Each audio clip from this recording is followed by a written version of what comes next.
Part 2, Sigmund Freud. Freud saw three frequently competing, dominant components to our personality. Basically, the child, the adult, and the parent. That's using another person's terminology, but I'll use his here. The child is the id. I'm not exactly sure where that came from. I've looked it up before, but I'm forgetting it right now. But anyway, id is the basic infant. It's the part of ourselves that we maintain. Please remember that. Just because I'm no longer a child doesn't mean that my child reality is still intact. I still can act as I acted as I was when I was a child. I've used the terminology child think. There's a portion of the decisions that I have about life that are based on child think, and if I don't go back and revisit those, then I still operate at a deep core level out of child think. For example, a child who's abused and blamed themselves for that abuse, if they don't go back and revisit that and realize and bring adult think to bear, then a lot of their decisions about others and what happened to them and themselves is still based on child reality, which is not reality, as we know. So anyway, the id is that component of ourselves that's unconscious in Freud's mind, that operates on the principle of immediate gratification. Give it to me now. So when you've been frustrated because you wanted something and somebody's told you no, whether they were right or wrong to tell you no, they're challenging your id, your desire for immediate gratification. And you may choose to deal with that gracefully as an adult, or you may choose to deal with that out of your id, throw a fit. The id operates on the pleasure principle, which is if it feels good, do it. It doesn't matter who it hurts, what consequences it's going to bring me later. If it feels good to drive 80 miles an hour down a 30-mile-an-hour street, that's the pleasure principle. I'm not going to take consequences into effect, just as a young child would do the same. Put a 2-year-old behind the wheel, they'll drive as fast as they want to. And that builds into the lack of moral judgment. Children don't know morals yet. The only morality they know is don't get caught. As long as I don't get punished, I'm a good boy. As long as when I do get punished, I'm a bad boy. So if it's right if it feels good for me. Do you see that going on anywhere in the world? With any people that you know who want what they want when they want it, and they do it and get it, and they don't care how it feels to other people or what it risks for them, and they behave in immoral ways, they're operating out of their id.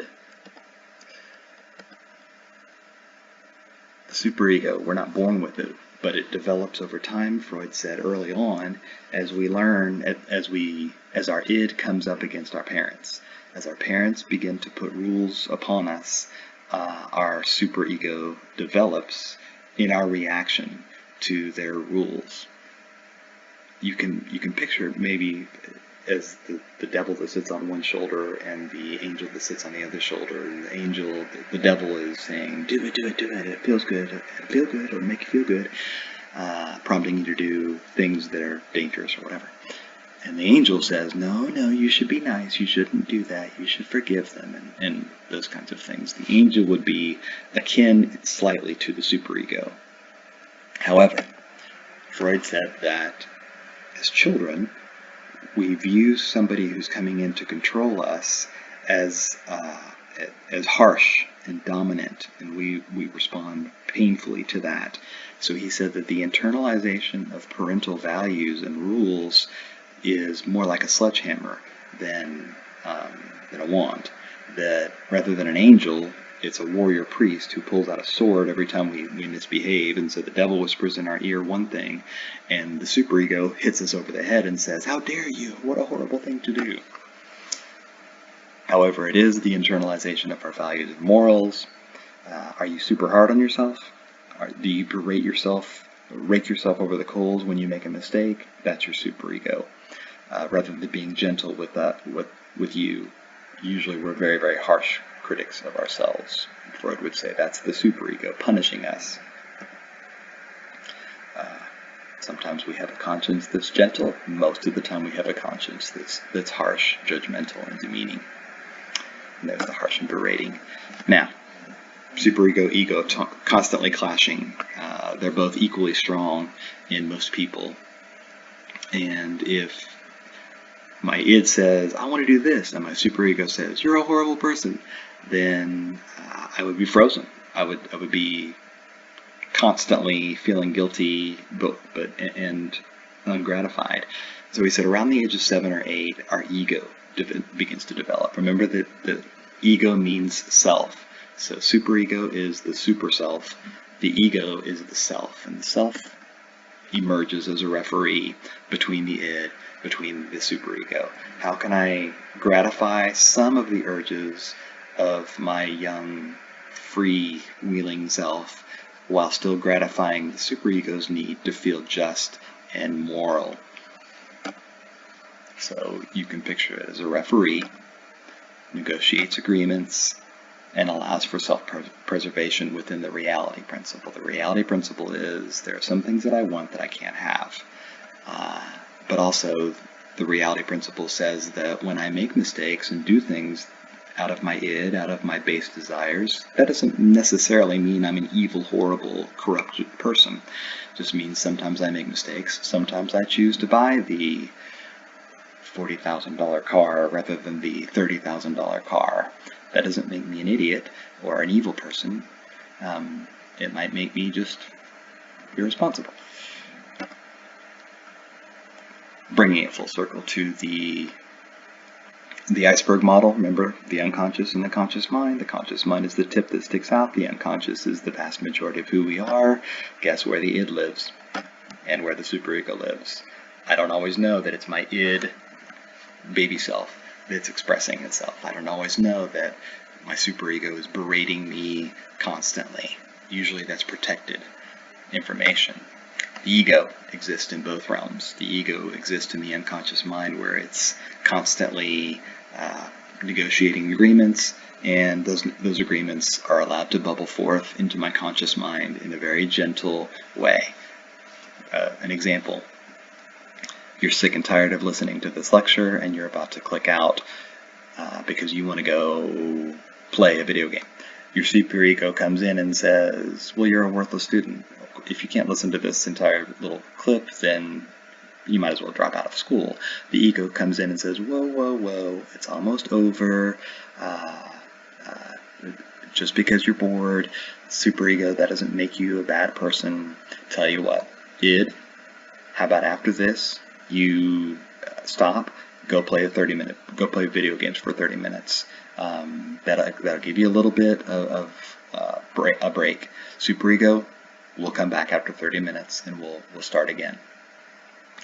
And so there's an agreement that down there somewhere, no more conflict, and up bubbles in your mind.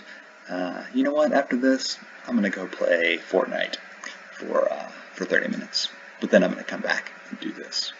So the only thing allowed into the conscious mind in ideal circumstances would be the agreement that was justified. Now, one last thing. Our ego weakens. Id and superego remain strong because they are cemented in.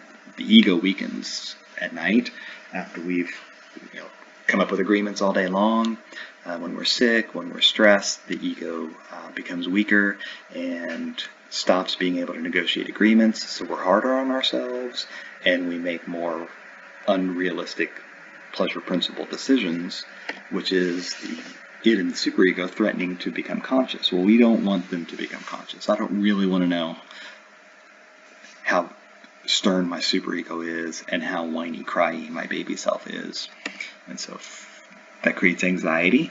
Freud says that when you experience anxiety, one of the things that's happening is your ego has weakened and your childhood fears and your superego berating of those fears is going public, in a sense, is becoming conscious.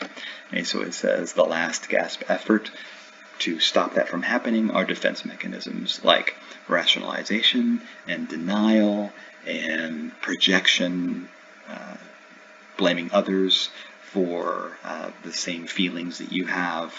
You see a really attractive person, but you're in a committed relationship, and you flirt with that person because of your id. Your superego comes in and says, "You're worthless, you're horrible." The defense mechanism of projection would say that instead of blaming yourself and accepting that, you would go home and you would accuse your mate of flirting with somebody. You're projecting your thoughts and motives onto them. Anyway, there's lots of different defense mechanisms. I don't think I asked you about any of them on the exam, other than maybe denial, which is, there's no problem, no big deal, everything's cool. And that is part 2 of Freud. Stop here, pick up later.